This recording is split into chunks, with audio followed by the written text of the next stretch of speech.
안녕하세요. 크립토 노마드입니다. 미국 바이든 대통령이 찍은 러시아의 우크라이나 침공일 2월 16일이 코앞으로 다가오면서 여기저기서 전쟁 불안감이 고조되고 있습니다. 각국 정상들이 우크라이나 상황의 위험성을 강조하고 우크라이나 대통령은 나토 가입 의지를 또 피력하고 있고, 여차하면 러시아의 우크라이나 침공 이후에 중국의 대만 침공으로 이어질 가능성, 이런 방식으로 긴장감을 키우는 모습들, 상황들 지속적으로 더해지고 있습니다. 재미있는 것은 이런 듣기만 해도 다소 무시무시한 상황들이 거론되고 있는 가운데 푸틴 대통령은 서방과 협상을 지속하겠다, 이런 의사를 내보이면서 대화의 뜻을 밝힌 상태입니다. 이것들이 진짜 장난치나, 이런 생각이 드는 건 어쩔 수 없는 것 같습니다. 러시아가 실제로 우크라이나 침공을 감행하면 그 뒤에 이어질 상황들 꽤나 험악합니다. 국제 유가 등 에너지 가격 상승에 원자재 공급 대란에, 이런 뻔한 시나리오들이 세계 경제를 뒤흔들 가능성이 높습니다. 유럽의 경우에는 천연가스 공급 위축으로 인해서 스태그플레이션이 나타날 수 있다라는 전망도 나오고 있습니다. 미국은 인플레이션 잡겠다라고 난리를 치다 정작 자국민들 인플레에 잡혀먹게 만드는 상황을 경험할 수도 있습니다. 전쟁이라는 게 언론에서 공포감을 조성하는 것만큼 그렇게 간단한 이슈가 아니라는 겁니다. 글로벌 전반이 이렇게 시끄럽지만 그럼에도 불구하고 비트코인은 42,000달러 위로 반등하는 모습을 보여주면서 어쩌면 이번 우크라이나 사태를 계기로 리스크 해지 수단으로서 역할을 해주지 않을까, 그런 기대감을 갖게 만들고 있습니다. 특히 최근 이런 어려운 상황 속에서도 비트코인 해시레이트가 역대 최고치를 경신하면서 다시금 가격 상승에 대한 기대감을 불어넣고 있는 그런 상황입니다.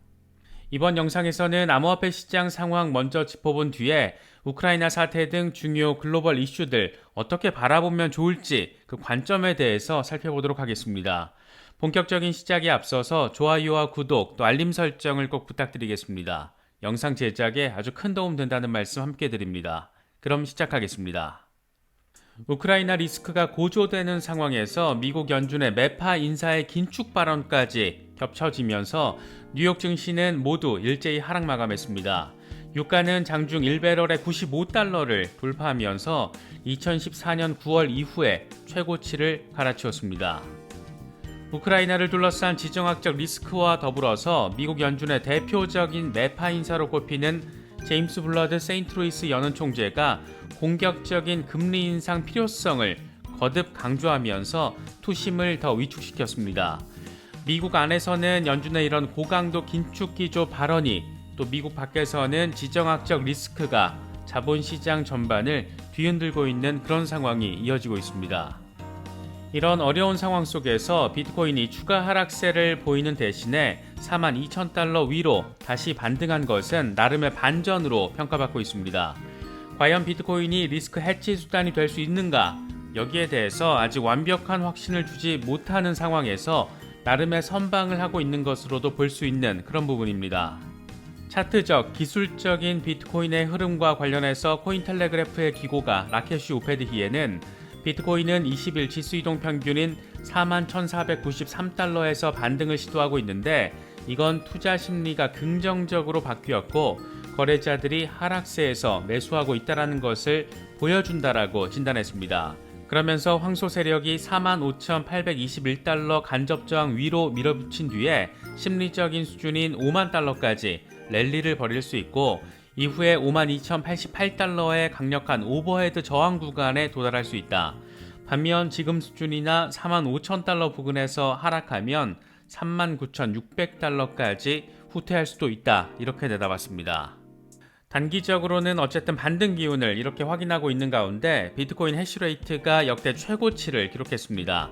이와 관련해서 유투데이는 비트코인 해시레이트 강세는 최근 채굴자들의 네트워크 진입이 증가한 것을 의미한다.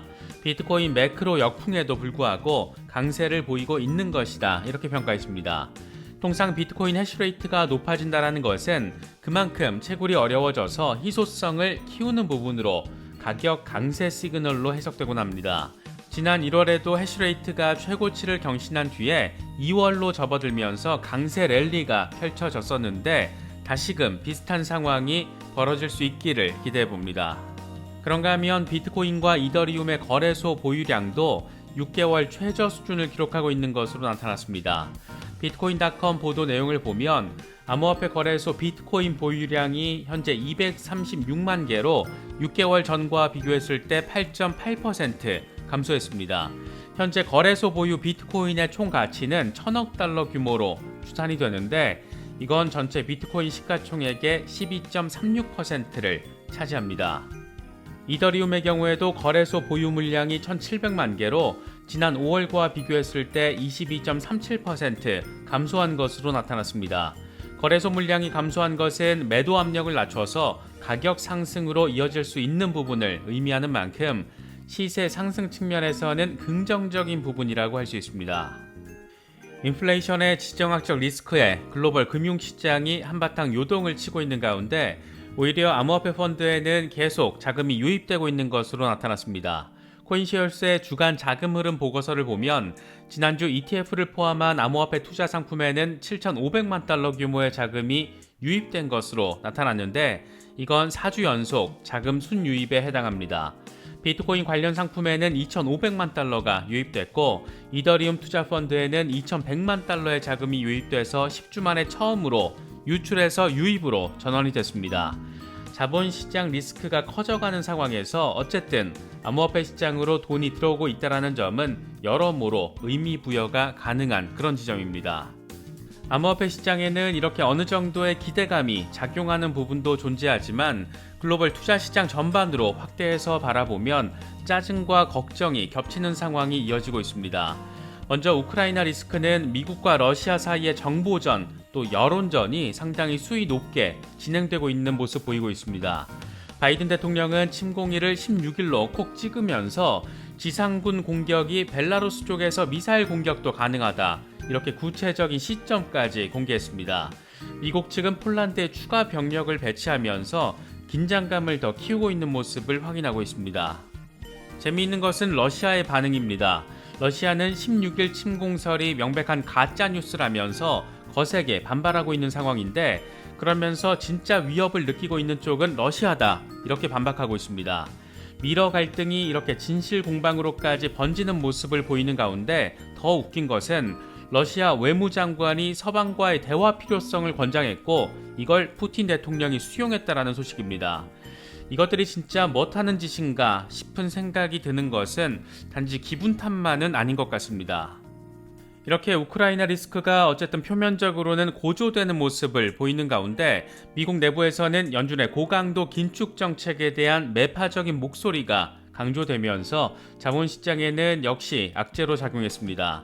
연준의 대표적인 매파 인사인 제임스 블러드 세인트루이스 연은 총재는 지금 엄청난 인플레이션이 진행 중이다. 당초 우리 계획보다 행동을 좀 더 앞당겨야 할 필요가 있다라고 생각한다. 이렇게 말하면서 고강도 금리 인상의 필요성을 다시금 적극적으로 피력했습니다. 미국이 이렇게 인플레이션 잡겠다라고 긴축 기조를 강조하고 있는 상황에서 과연 우크라이나 리스크가 현실화될 것인가? 이런 관점에서 바라보면 전쟁 자체가 가져오는 후폭풍이 너무 잔인한 수준이 되지 않을까 생각되기도 합니다. 당장 유가 흐름만 놓고 보더라도 현지 시간으로 14일 3월 인도분 서부 텍사스 원유 가격이 95달러를 돌파하면서 2014년 9월 이후 최고가를 기록했습니다. 런던 ICA 선물거래소 4월물 브렌트유 역시 배럴당 96달러를 돌파했습니다. 만약 러시아의 우크라이나 침공이 현실화된다면 세계 최대 산유국 가운데 하나인 러시아가 이 서방 진영을 상대로 공급을 막을 가능성 충분히 존재하고 이럴 경우에 에너지 대란은 불가피한 현실이 됩니다. 시장에서는 배럴당 100달러를 내다보고 있는 그런 상황입니다. 여기에 천연가스 이슈까지 덮치게 될 것이고 이럴 경우에 유럽에서는 단기적일 수 있을지 몰라도 스태그플레이션 발생 가능성까지 점쳐지고 있습니다. 이게 과연 누구에게 이득이 되는 상황인가를 생각해보면 정답은 꽤 단순한 방향으로 바라볼 수 있지 않을까 싶습니다. 우크라이나 리스크가 고조된 지난 1년 가까운 시간 동안 러시아 외환 보유고가 사상 최고치를 기록하고 있다는 점은 여러 생각거리를 안겨주는 그런 부분입니다. 물론 지금까지 러시아는 머리로 생각하는 것보다는 몸으로 행동하는 게 오래전부터 익숙한 국가라는 인식이 강하다라는 점에서 바라보면 실제로 전쟁이 날 가능성이 아예 없다 이렇게 말할 수는 없을 것 같습니다. 다만 이럴 경우 미국은 러시아의 유럽 확산, 저지 명분을 강조하면서 전쟁의 선봉에 설 수는 있겠지만 당장 미국 내 인플레이션 상황과 글로벌 물류 공급, 또 원자재 대란까지 겹치게 됩니다. 안 그래도 최악의 지지율을 보이고 있는 바이든 대통령의 재선은 사실상 물 건너간다, 이렇게도 바라볼 수 있는 여지가 존재합니다. 아주 단순화시켜서 정리하면 실제 전쟁이 터졌을 때 득을 보는 건 러시아밖에 없다, 이렇게 표현해도 무리가 없지 않을까, 그런 관점도 가능할 것 같습니다. 그래서 결론 역시 단순화시켜서 도출해보자면 전쟁이 실제로 발발할 가능성 그리 높지 않을 수도 있다.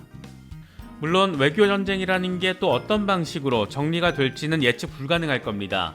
다만 실리적인 측면에서 이건 승자와 패자가 너무 분명한 싸움이기 때문에 굳이 러시아 좋은 일을 만들어줄 필요는 없을 것 같습니다. 일단 미국이 침공일까지 콕 집어서 여론전을 펼치고 있는 만큼 하루 이틀 정도 상황 뒤면 시장이 안정될지 더 흔들릴지 어떻게 될지 좀 더 명확해지지 않을까 생각됩니다. 이번 우크라이나 리스크와 관련된 부분은 여러 상황에 대해서 제 개인적인 주관, 관점이 다소 포함됐다는 점 참고하셔서 바라봐 주시면 좋을 것 같습니다. 1년 전 이맘때와 비교하면 참 어려운 시기가 도래한 것 같습니다. 돈줄도 조여지고 있고 인플레이션은 가중되고 있고 물류 공급난에 원자재 대란에 경기 상황 자체가 간단치 않은 것은 분명한 현실인 것 같습니다. 그래도 우리의 비트코인이 나름의 리스크 해지 수단으로서 역할을 조금이나마 해주고 있는 모습 확인해 주는 것 같아서 그나마 조금은 위안이 되는 것 같습니다. 투자자로서 조금 어려운 시기이지만 여러 소식들 잘 참고하시고 리서치도 직접 진행하시면서 최대한 객관적인 판단에 따른 대응 하실 수 있으면 좋을 것 같습니다. 이번에 준비한 영상은 여기까지입니다. 영상이 도움이 되셨다면 좋아요와 구독 또 알림 설정을 꼭 부탁드리겠습니다. 영상 제작에 아주 큰 도움 된다는 말씀 함께 드립니다. 언제나 성투하시기를 기원하겠습니다. 시청해주셔서 감사합니다. 지금까지 크립토 노마드였습니다.